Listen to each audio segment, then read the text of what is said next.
Welcome to Brand on the Rocks. I'm Ryan Holck, and for the last 20 years, I've been helping businesses and brands to distill their story. Because most brands struggle to tell it well.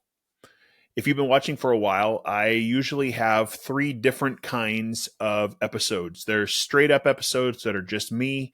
There's shared pour episodes that have conversations between myself and others. There are On the Rocks episodes where I do real world reviews and look at what is and isn't working in different brands and their marketing packages, how they're talking about what they do. But today's going to be a little shift from that. I recently was at the Thing Orlando, which is a conference for entrepreneurs, and gave a workshop there talking about how you can get clarity around some of the stories that you tell in your business. So this is actually going to be a live workshop session that was recorded at the event that I helped facilitate. So you're going to hear me, you're going to hear some audience members, and they're going to walk through a couple things. I will put links to some of the resources at the end in the show notes, and I hope you enjoy. Welcome to Brand on the Rocks, the podcast that distills bold ideas into clear messages you can actually use. Each week, we serve up conversations, audits, and straight pours of insight to help you cut through the noise and grow your business. Hosted by brand strategist Ryan Holck, this is where clarity comes neat and your brand gets remembered.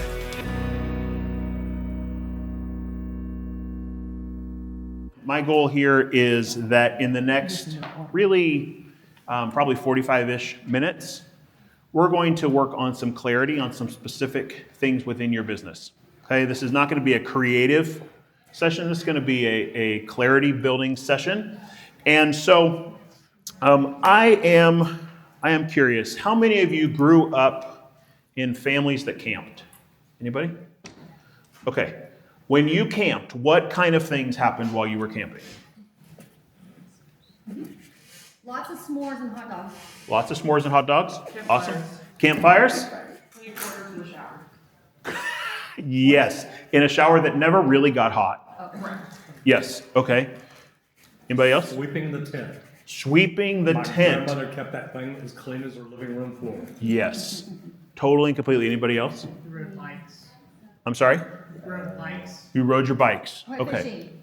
When fishing. So our family, when we were young, like my brother and I were 2 years apart, we had 2 other families that we camped with.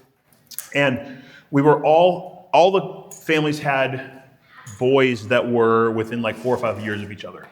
And so when we would go camping was all about the food and it was all about the fishing and the hiking and the BB guns. And you have any idea how much bacon a 10-year-old can eat? Yeah. It's whole a- package. It's a lot. It's a whole lot. And we found out one day while we were camping, the parents were like, hey, we leave tomorrow, use up the bacon. 5 pounds of bacon started, 1 pound made it to the table.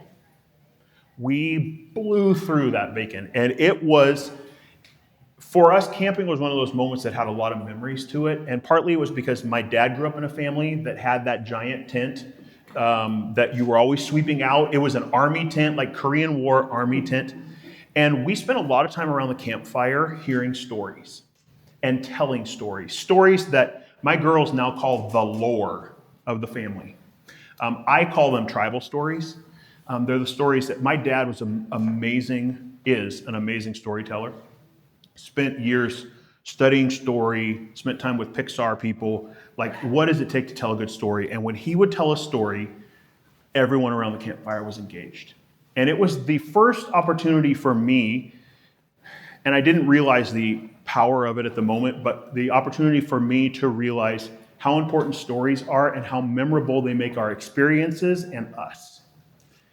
And as I've gotten into business and begun to serve clients that needed marketing tasks, I realized that the recurring challenge that they had was the inability to tell their story and their business story in a compelling way that kept people listening. The thing that around the campfire worked so well that drew you in didn't happen in a lot of our business conversations. And I realized there were some principles there that we could take away, and if we applied them really well in our businesses, then we would actually thrive and people would get us, they'd remember us, it would make them want to refer us because they didn't have to think, who is that person I met 3 weeks ago? They're like, I remember a story, that was this person, you need to call Joey for that, you need to call Roger for that, you need to call Caleb for that. It was those kind of stories. And so stories really, in my opinion, are what can be the thread that makes our marketing work for us. So my question is, I'm curious, what do you sell? Caleb, what do you sell? Either in your day job or in your networking thing, like what do you sell? What do I sell? Connection, emotion. Okay. And why should I go with you? Because I've put in more real life practice than anybody that I know on the topic of human connection, networking. Okay. Probably Joey- not very compelling, but that's what No. comes to my head. Joey, what do you sell? I like to think that I don't know how to put this, but I sell people's time back to them. Like, anybody can book a vacation, but not everyone can plan a vacation. So booking and planning a vacation are two different things. So I like to think I give people time back in their lives because people are busy. They don't have time to carve out the amount of time that you need to plan a good vacation. Okay. And why should I go with you? To have the experience and the professional connections that they don't. Okay. Sheree, what do you sell? Ooh, transformation. Okay. I don't know if that's an end goal, that's my end goal, but I don't know if that's the right messaging. And why should I go with you? Because I will help you reach your goals without sacrificing yourself or your family or what's important to you. Okay. Rebecca, what do you sell? I normally answer that by saying operations and CRM systems, but the better answer would be giving people back the space to be in their superpower. Okay. And why should I go with you? Because my approach to that is very out of the box and personalized to the client. Okay. So each of those answers, while true, for the most part, really is full of information and not a memorable nugget. Something that the person we're talking to is going to hear and go, right. Unless that happens to be the person you walked into at a networking meeting who needed to hear those very words you just said, which, unless you're going to different networking meetings, is not always how it works. It happens in conversation. It happens in those memorable moments. Some of the things Caleb shared about, how do you make sure the person remembers who you are? How do you walk in? And so the question then is, or the issue is that information is not enough. It's not enough to just know what we sell and why people should buy from us. It's that we have to be able to connect it to a larger story. I have a client. They were a client 5-6 years ago, consulting client, came to me and said, hey, we're starting a foundation. Part of it's nonprofit, part of it's for-profit, but we need some help building a strategy. We need a strategy for how we're going to talk to people who are supporting the nonprofit, people who are spending money with us, and community members so they actually know who we are.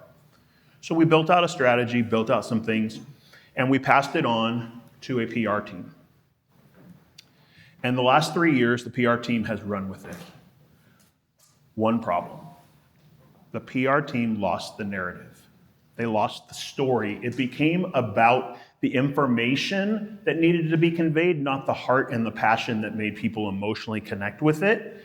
And all of a sudden, 3 years later, the leader calls me and says, I feel like we've lost the culture of our business because we lost the story that connects us to the people in the community. Can you help us? And it was this moment where I went, we have to get back to storytelling. We have to get back to figuring out what is the way we're going to tell your story. So when someone says, what do you sell? We don't just sell information about our services. We sell something bigger. And are you guys familiar with Duck Dynasty? Anybody? Okay. So Phil Robertson, the grandpa, the dad, kind of rough around the edges. But I'm fascinated by watching people tell different stories, especially stories differently. And my text thread with Terry a lot of the time is back and forth about, did you see this? Did you see this? Here's somebody trying a storytelling. Look at how they got people to connect. What worked about this story? What are principles that would work for others? And I noticed some principles in watching Phil Robertson tell a story. He has one specific story that he has told multiple times on multiple interviews, multiple places, and that is about he had a problem with people stealing his fish. And the fish thieves would come, they'd find his lines, his nets, pull him up, steal his fish, go away. He caught them one day, like with the line in their hand. And he chose in that moment that I can be a person of grace or a person of vengeance.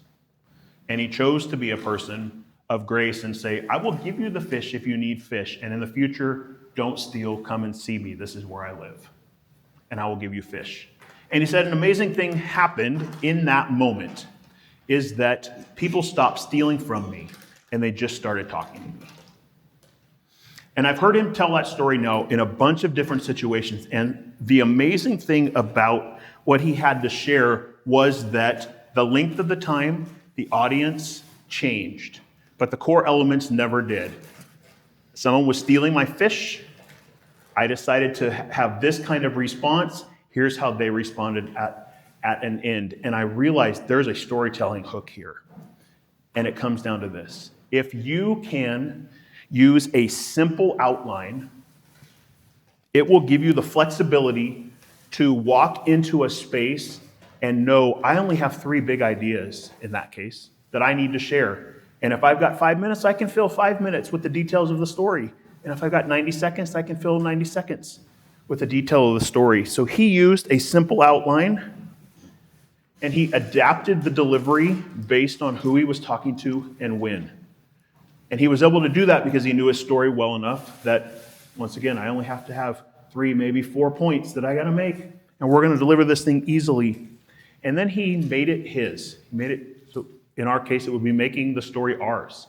That we find a way to own our story in a way that it's really only ours. If you heard him tell it, as if you watch Duck Dynasty, no one's going to copy that. Like, that's just the way he talks. Okay? So, really simple idea. He had a simple outline. He told it simply. He made it his. He adapted it to who was in front of him. And I realized as I was watching and listening to this that, okay, that's a great way for me to think about when I walk into a meeting. There's maybe a couple stories I just have to have bullet points on, essentially. That's great, but what makes it repeatable? And I was watching the Burtcast podcast. Anybody seen the Kreischer podcast, Burt Kreischer podcast? Does anybody know who Burt Kreischer is? No. Comedian? Okay. So he's got a bit called The Machine. He was interviewing Jeff Foxworthy. You guys know Foxworthy? Yes. Okay. All right. And Foxworthy, it was obvious that Burt Kreischer had a lot of respect for Jeff Foxworthy. And he was asking Jeff about how do you tell stories well? How do you sit in a meeting like this with a note card and write one idea on a card that gives you the flexibility to tell it in 3 minutes, 5 minutes, 12 minutes as a bit, or in the case of Foxworthy, to tell it in 2 sentences as a redneck joke? What is that process? How do you walk through that? How do you make it so simple that if I told the story to you today, you could go to the water cooler or to somebody on your staff and repeat it tomorrow and they would get the heart of it? And Foxworthy had some great insights about it. And he said first and foremost, you have to make your story easy to share. It has to be so simple. His words were that, especially with his redneck jokes, that they were easy to retell, that anyone could go down the hall and tell it themselves. Okay? They could retell the story tomorrow. The next thing that he had to share was that every good story can be told in one sentence. And he said, learning to tell a story in one sentence made me a better writer. And the same thing made me a better storyteller, because it meant that he had to not just know what he wanted to say, but how to say it so succinctly that there was no question in how it was going to be delivered. And then the last thing that Foxworthy had to say was something he actually learned from Jay Leno. And that was the efficiency of words. He met with Leno, and Leno told him, you get up and you tell a story, you tell a bit, and there's this da-da-da-da-da-da-da-da kind of pace to your story. And Leno said, cut everything to get to the punchline. You have got to make it as simple as possible. Get everything unnecessary out of the way. Okay? So he made his story short, he made it clear, okay, and he told it efficiently. So those principles are something I want to walk us through right now.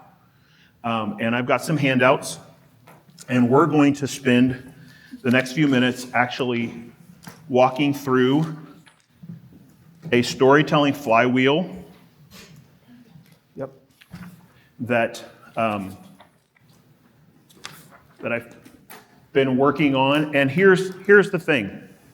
Sometimes the source, whether it's Phil from Duck Dynasty or it's Jeff Foxworthy, the source doesn't matter if we can figure out a way to apply the principle. So what I find with a lot of my clients is they come to me and they say, I need a website. I need to know how to advertise this business. I need to know how to talk about it in public.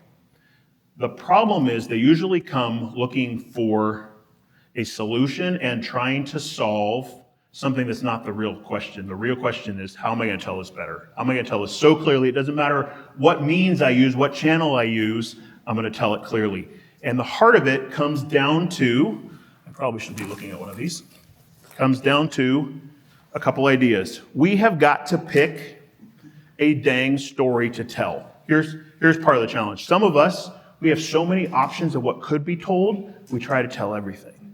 So we get into a meeting, and I'm networking with someone, and they ask one question, and I put in 5 things, rather than the most important thing. So what I want to work on today is some clarity pieces around helping you find a specific story that you can tell really well. So I want you to do this. I want you to think of one story that you already tell. That I started talking about us camping. We've got those lore stories. Okay, we've got the tribal kind of stories that you always laugh about even after you've told them and heard them 50 times. What is a story you use in your business already? What is a story that every time you tell it to someone, they're nodding, they connect with? Can you think of a story like that? Okay. I'd love you to write that story down. Write that story name, a description, something that will remind you, hey, that story I tell, someone always responds to that story. There is something about it. Doesn't matter what the story is. Okay? Just think of a story.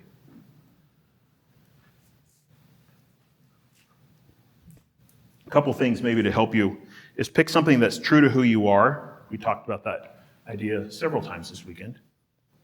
That's connected maybe to your mission or work. It doesn't necessarily have to be. Well, I'm amazed as I've started doing this more, the stories you can connect that somehow seem off in the margins, but because you are emotionally connected to it, you just share it differently, and people go, oh, I've had that experience. And if you can tie it to your business, so that's what we're going to work on. Okay? That's memorable, easy to revisit. Does everybody have a story, maybe a thought? Anybody still struggling? Joey's still struggling? Great.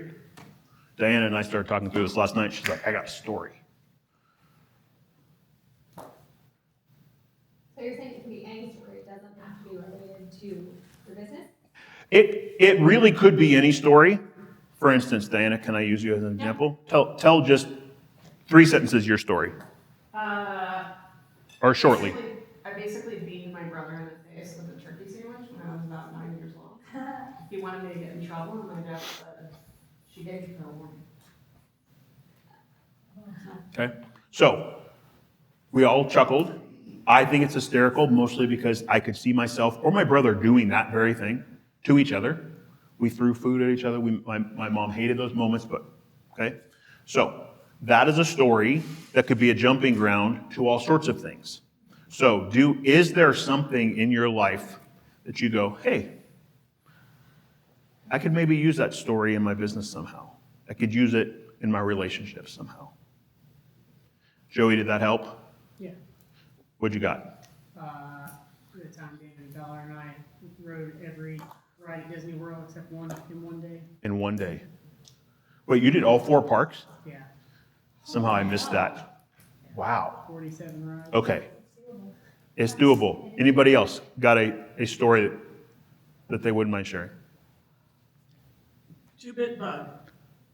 2-bit bug. What does that mean? In 1991, my telecom company swapped a 1 and a 0 in a patch they were doing and took down the entire telecommunications network of the East Coast and West Coast.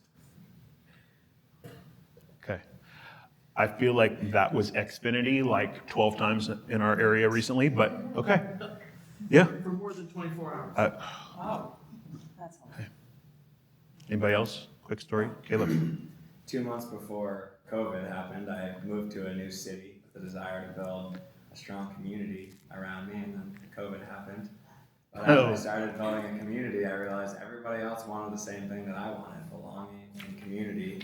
And everybody talks about this topic, but nobody tells you how to do it. Okay. I apologize if the handwriting gets ugly here. Okay, so everybody has one story, okay? What if you don't have one? Well, if you've got a ton, here's what I would say. Pick one to go through this exercise with, because you can do this repetitively. And in fact, that's actually a great point. So Terry and I, 3 years ago, started working on a book. And the idea was that every business leader, anytime you step up to a microphone, needs to have a story, whether it's a virtual mic, a real mic, something that makes you memorable, that when you tell it, people go, oh.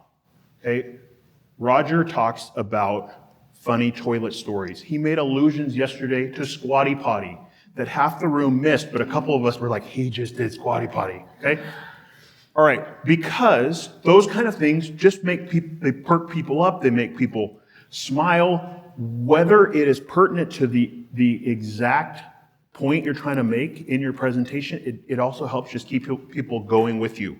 So I would say this, you're gonna need somewhere between 7 and 10 different stories at some point in your business. So find one that you could think about right now, and let's focus on it for the next few minutes. Okay? The next point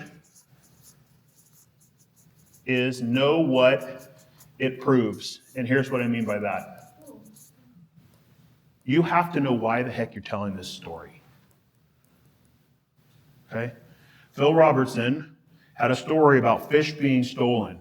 His point was not about fish being stolen. His point was about, what is my response as a human going to be, and will I meet these people's actual need, or will I go after them as thieves? The response of them was that the community stopped stealing from him. Okay? His whole story, his whole point, what he was trying to prove was, for him, I'm going to be the bigger man. Okay? So if you think about that story, I went to Disney World and I rode all but one ride in one day. What is the big point? Thank you. What is the point of throwing a sandwich at your brother other than it being hilarious? Setting expectations clearly can save your bacon. Okay? Is this where we make it go in different directions though? Yes, Like, we ma'am. take the same story Yeah. and we can make. We're going there. Sorry. Okay? Caleb, how about you? What is a core principle of that networking community that you learned in that process?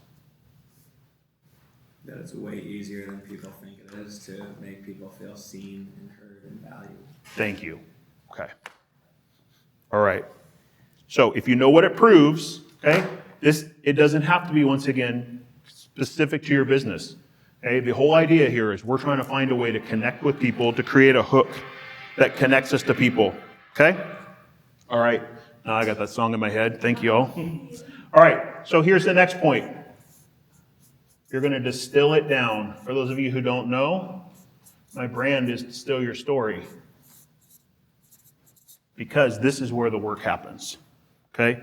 That so often we want to verbally vomit every detail about this story on someone when that's not really necessary. So, all right, if you were going to simplify your story into a single sentence that anyone could remember, okay, so you started with the story idea, you know what the point of the story is. If I had one sentence to share and nothing more, how could I write a synopsis about this story?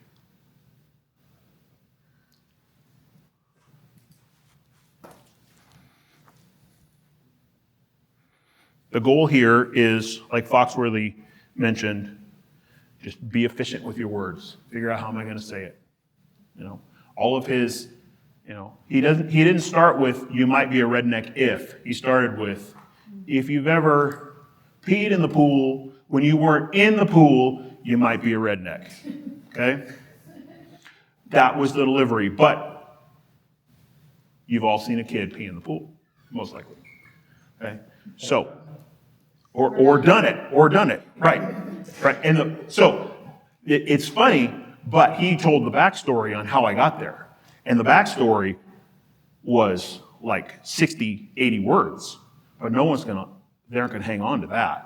I can't repeat 60, 80 words tomorrow, but I can repeat 2 sentences. So if you've got this story idea, Joey, did you come up with something? Like how would one sentence say it? Once rode 47 Disney rides in one day. Okay. Sure, So anything? it's just distilling the story Yeah, down? distill it like down into one thing. Yeah. Yep, just Oh, distill it got it. down into one big thing. How would you tell your story, Diana?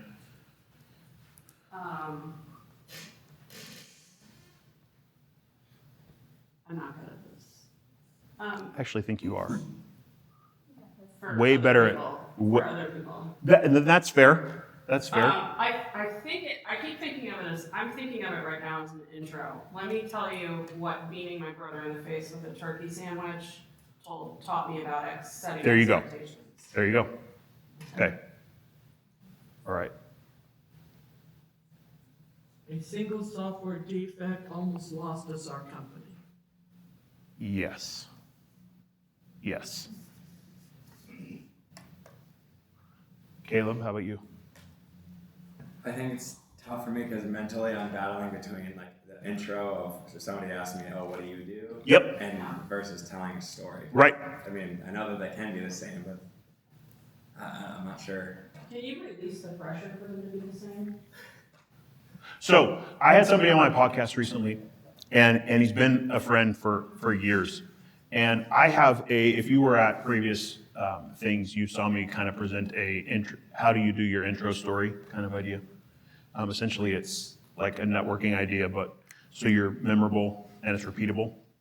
And he pushed back on me about my framework. He said, I think the problem is you're starting the conversation one question too late.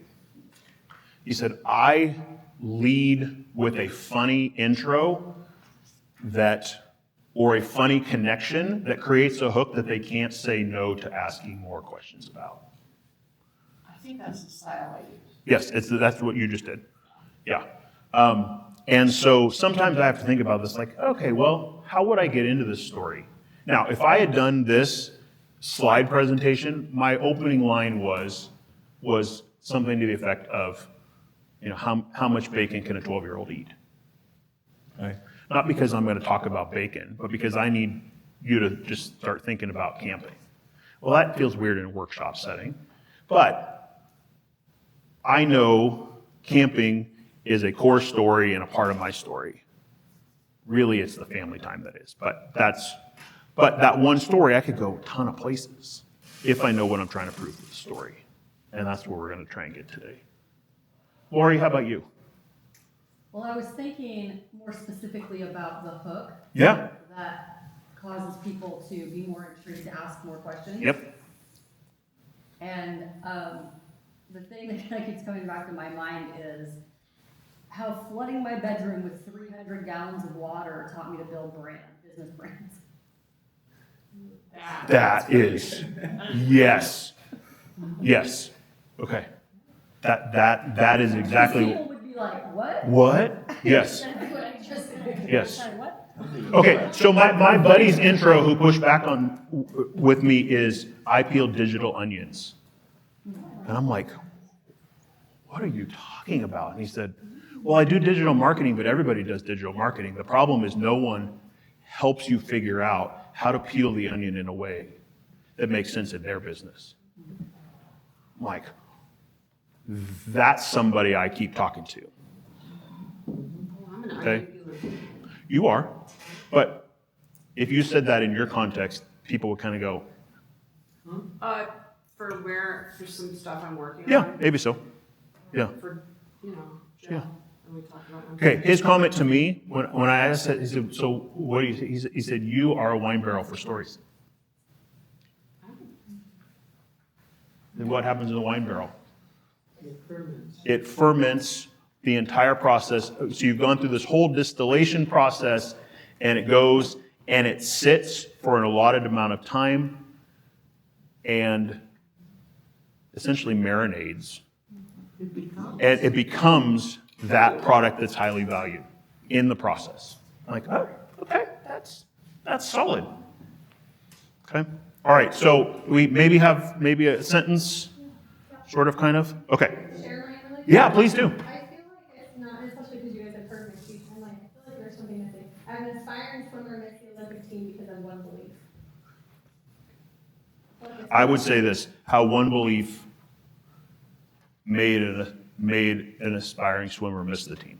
He's already a swimmer. I'm sorry, aspiring Olympian. Yeah, sorry. Wait, say that, How an inspiring Olympian missed the team because of one belief. What did you say, miss the Olympics? Missed the Olympics, yeah. How, I would I actually, think the team, because it shows that he's on the team versus going to watch. right. And that's what I was gonna lean into is that for me, making the team is the goal. I know I'm going against the best in the world, and there's a chance I may not show up at my potential. But I made the team, and that means I'm in the top 0.25% in the globe. is it how one belief kept a swimmer off the Olympic team? Maybe? Yeah. Honestly, sorry. No, you're good. This is the point. I would take out the word belief completely. Yeah. And I would replace it with more of an actionable hook word that's in the story itself. Mm. And I would pull that out as the actual hook. So I would take out belief. And there's a couple of reasons for that. So the first one would be because in this space, most people in the room will have heard limiting beliefs. They've heard the terminology around that. So the hook is going to be in the intrigue of throwing something different out there. So they're going to make them want to ask the question rather than like, oh, this is about a limiting belief, basically, or a fear, or whatever that is. So I think that for you, I think that the intrigue is actually in the emotion that comes out in the action word that's in the story itself. Because then you make people feel. Yeah. Ooh, what is that? How I lost my chance to be on the Olympic swim team. Can you read it one more time? Well, right now it's how one belief made an aspiring Olympian missed the team. So you used to take out belief and replace it with an action. An emotional hook that's in the story itself. So what was an emotion, or what's the part of the story that was like almost either the down, like the lowest point that you can pull that out to get to that emotional response that leads them to, oh wait, what? Tell me more about that. I don't think the word belief should be part of it. Fear. How an aspiring Olympic swimmer lost his chance on the Olympic team because of fear. Don't repeat It's like Olympic fear, twice. it's like, it was a fear of rest, Yes. right? That's really what I'm thinking. Oh, yeah, Fear of yeah, rest yeah, is yeah. actually great, that's actually great. Yeah. Fear of rest, because it's kind of contradictory to what you think. And then, because when they're like, okay, I want to hear more, it's like, it was the fear of rest. Imagine that. Now they're like, no, we're ready. Is that limiting though to people who feel like they're just dealing with fear? Because if I don't feel like I struggle with fear, then I'm shut off. Like it doesn't apply to me. So is that narrowing it too much? Well, and I Unless didn't you're narrow it just to rest either necessarily, because it's all. What if you just do like? It's more, and that's one that I'd maybe want to workshop a little bit more. Only for those nuanced kind of reasons, like how are you going to connect it to the next piece? Yeah. So the next piece is we've got to tell it efficiently, which is Foxworthy talking about Jay Leno telling him, cut everything that's unnecessary. But here's the thing, is that if we can get our story down to one sentence, we can always add to it. And so most stories need at least 3 beats or 3 landing points, okay? So once again, Phil had someone steal from him. He had a personal decision about what kind of person he was going to be and how they responded. So thinking about the story here, if you had 3 things that, if you had moments to tell this story, what are the 3 most important ideas that you would need to convey in that story?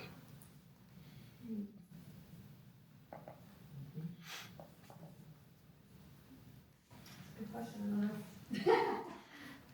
Well, think since that's your story is your big idea, what is it in that young man's life? What are the takeaways that are non-negotiables? They have to be part of you telling that story. Goal. He was a high competitive swimmer, high performer. Yeah. He hoped to make the Olympic team, and there was one thing that stood in his way. Okay, now. Rather than hope, I used something along the lines of he expected He expected, yeah. to make the Olympic team. Yep. And here's why. Yes. Especially because you said he was, Because a lot of us hope. we hope, right? Everybody He expected. He expected to make the Olympic If he team. would have expected it, he would have rested. We should have. Yes. So if you told that story and those are the only 3 things, those are like, this is where I'm going to stake, these are the things I have to share. You could find a way to share that in under 2 minutes. Or you could share it from stage in 3 to 5 like you did. Okay?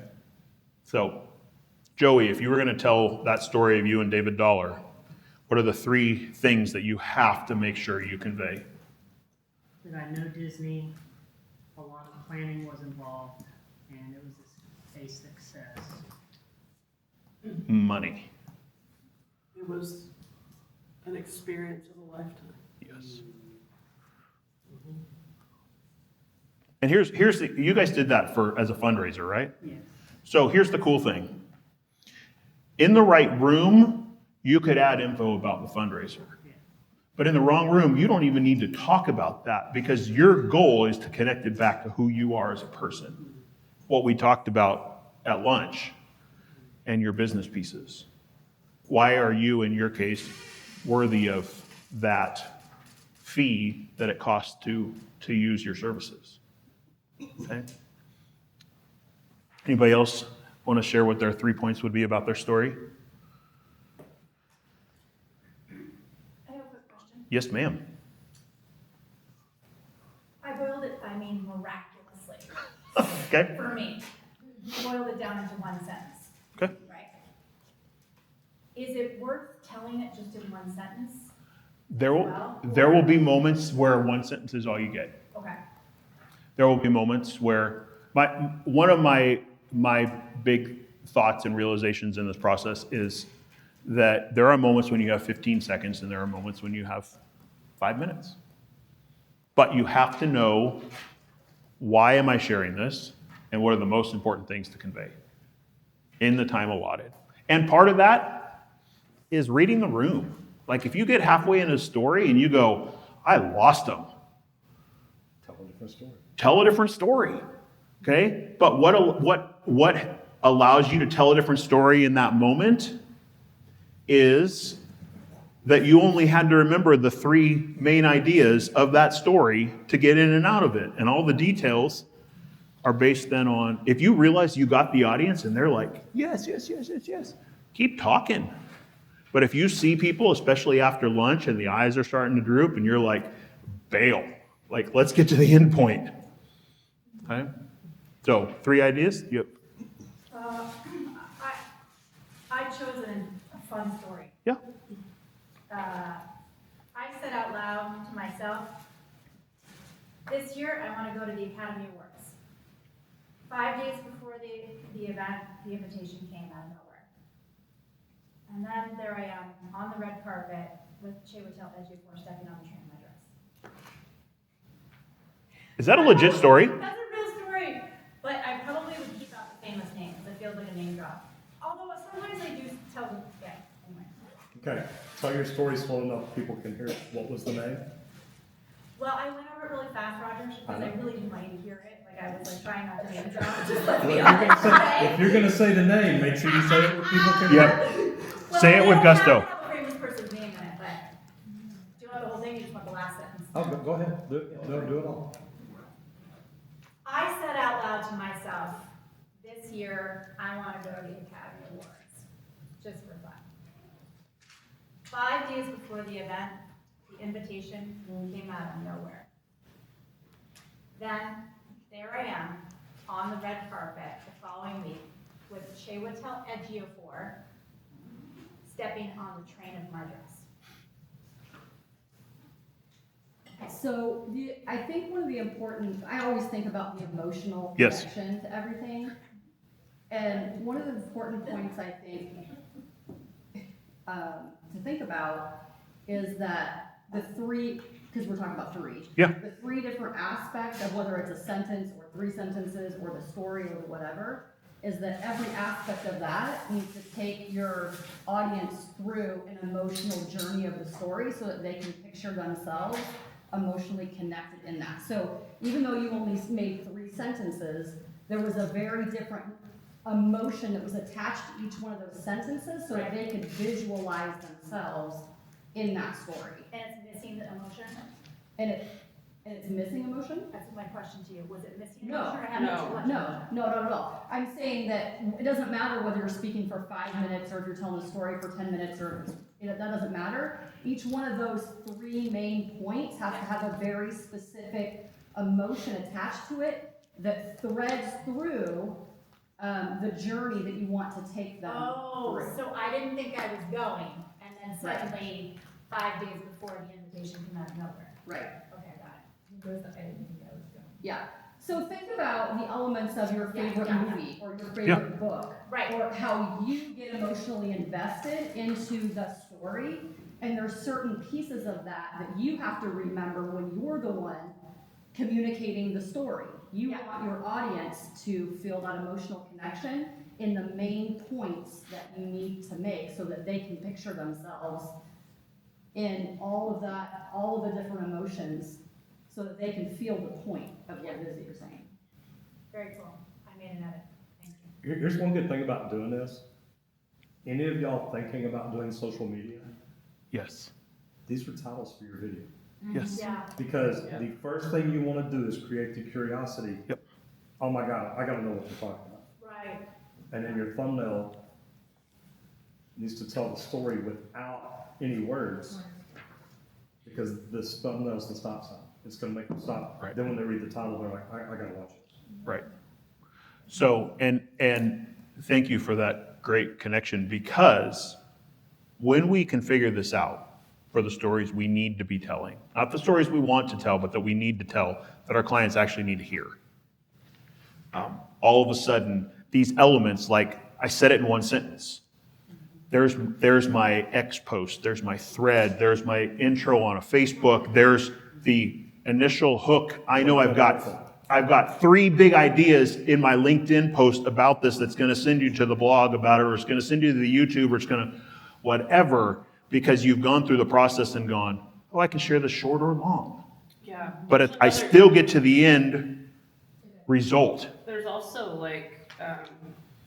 there's a lot of people on LinkedIn that have asked me about blah, blah, blah. And so like for Joey, it could be, ask me about my once in a lifetime, every right Disney experience. Right. So you can take an even smaller fragment Yes. and turn it And turn it a call into to something. action. Right. Okay. Does everyone have three beats or 3 ideas about their story? Yes. Okay. Did somebody say no? Okay. All right. So here's what I want you to do is I want you to think about adapting the delivery. Okay. We just started to hint at this, but most everyone in the room was on stage at some point this week.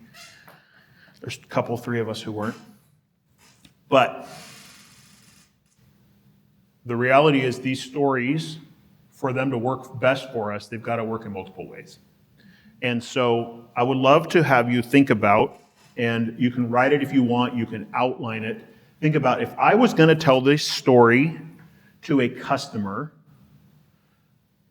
and those are my 3 big ideas, what are the additional points that I'd want to make sure I conveyed around this story to a customer? Okay? How could I connect this story to a customer so they go, Lori said it, emotionally go, ooh, yes, this is my guy. That they read Joey's and they go, I need to call him. I need to fill out that crazy form online. I need to make his SEO work for it. Okay? So if you were going to tell this story to a customer, either outline it in bullet form or scribble it down really quick, how would you think about it? I'll give you a couple minutes because we're doing good on time.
How we doing?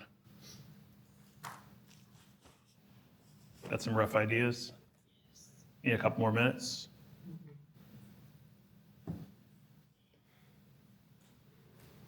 Still see people writing, so.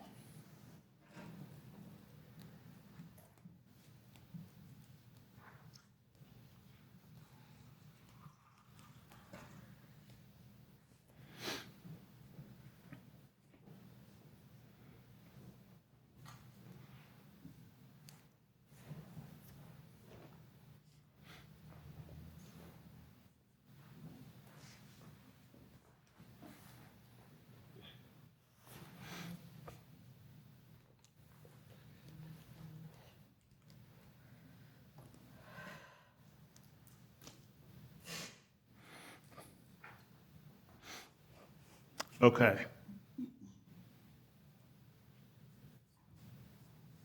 Are we all right? We need some more time? Okay. So, same story. If you were going to share it with a team member so that they understood it and had buy-in, how would you tweak that a little bit? What would you change or move? How would you share it a little differently? A team member? Like a team member, like you've got a staff member, you've got someone who you're not just trying to tell the story, like you need them to buy into the principle, not just so it connects emotionally with them, but like so they go, oh, I understand why that's an important principle to our business. I understand why you want it done that way, why that value is important in our business. Does that help? Yeah, I was trying to think of the purpose. Yeah. More just really for a team, it comes down to buy-in. Yeah, okay.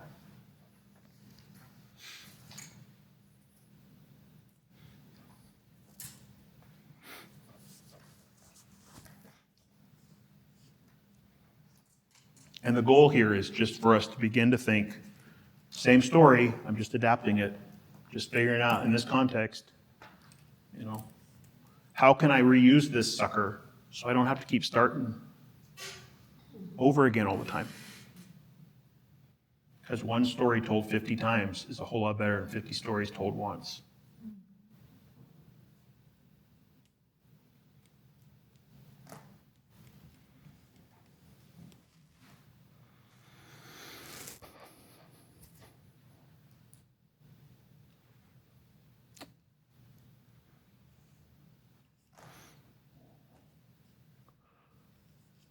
Joey and Caleb, you guys good? Okay. Sorry, I know we're pushing. Okay, so the last one. If you were going to share it in social, how would you share it? And this is the one that Roger already alluded to. Like, I'm going to share this almost as a micro story. It may be those 3 points are the only points I make. Maybe there's another something, but how would I make sure that I shared it in a way that still connected with the reader enough that they went, oh, I want to click that link.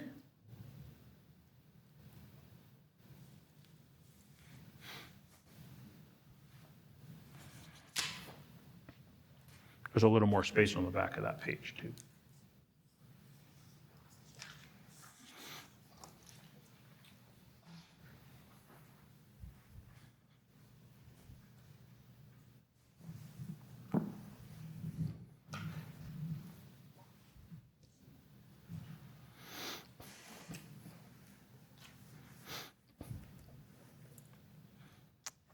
Okay.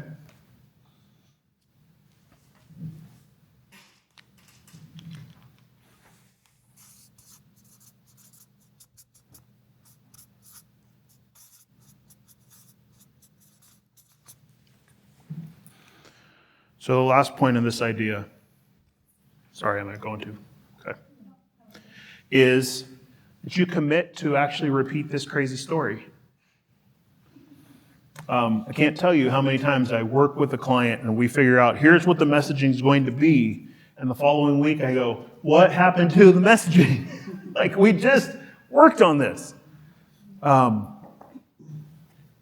It's really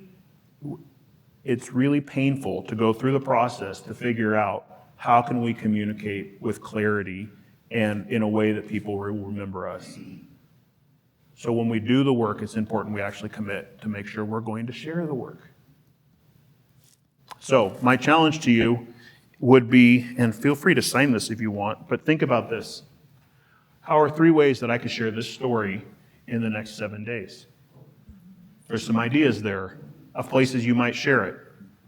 To begin to think about, how on earth could I get this information out? If it's important enough that I spent half an hour working through it, how can I make sure that was time well spent connecting people to my story of my business, of me personally and as an individual? So think of some ways, you might do it. And if you're the kind of person who it helps to sign the crazy thing. It says, I'm going to commit to actually figuring out a way to share this crazy thing. Because at the end of the day, our business is our livelihood, but it's a lot more than that. And we've got a story that people will connect to. And when they do, we want them to be emotionally connected to us, as Lori said a couple times. We want them to know, hey, they're the answer, but they're not just the answer to my problem. They actually seem like the kind of person I'd want to learn more about. It's why our family, at least our family, keeps telling the same crazy stories over and over and over. Because we laugh at the same lines every time. Not because the stories change, but because they mean something to us. And if the story means something in your business and is worthy of being shared, make sure you share it. All right. Thank you all. Oh, yes. I just want to say, just so you can hear it, this was incredibly helpful for someone who's an oversharer. So thank you so much. As an oversharer, Yes. I can tell you that, and my wife will tell you, that she's like,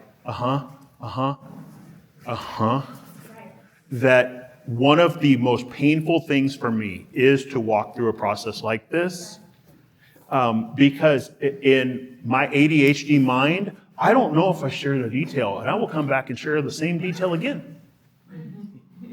And I'll be like, oh, I shared that 3 times, especially if I go back and listen to the recording. So, yeah, it is. And you get faster at this, you get better at doing it when you start thinking about, oh, Cherie said, I've got multiple stories. Okay, well, so go through the process with another story. So. Yeah, thank you. Thank you all. This has been another episode of Brand on the Rocks. I hope you found today's workshop helpful. If there were some things that you would like to work through in your business, check out the links in the show notes. But also feel free to reach out to me because I would love to work with you or your entire business to help you begin to figure out how to share your story better, how to distill it down into ways that anyone can understand quickly and that your ideal customer responds to. And until next time, stop drowning in the noise and start delivering and serving up clarity in your business.